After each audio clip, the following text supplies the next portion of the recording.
அதான் யோவான் 12:24 இங்க சொல்லப்பட்டிருக்கிறது.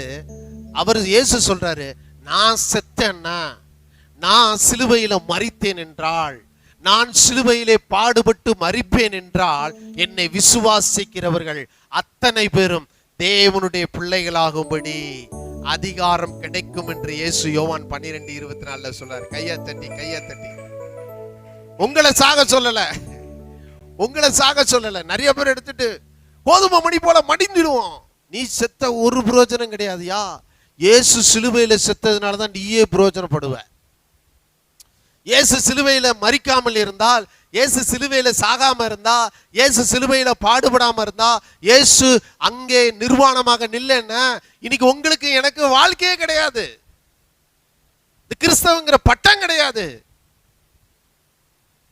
யூத மதம் மட்டும்தான் இருந்திருக்கும். யாவேங்கிற தெய்வம் அதெல்லாம் நமக்கு காதுக்கே வந்திருக்காது. நம்ம எதையா ஒன்ன கும்பிட்டுட்டு வாழ்ந்துட்டு இருந்திருப்போம்.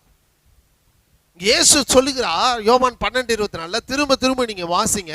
மெய்யாகவே நான் உங்களுக்கு சொல்லுகிறேன், கோதுமை மணியானது நிலத்தில் விழுந்து சாகாவிட்டால் தனித்திருக்கும், செத்ததையாகில் மிகுந்த பலனை கொடுக்கும்.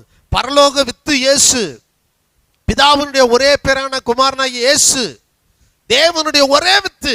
அந்த வித்து சிலுவையில் மரித்த போது அந்த வித்தில் இருந்துதான் நீங்களும் நானும் பிறந்து இன்றைக்கு தேவனுடைய பிள்ளைகளாக வந்திருக்கிறோம்.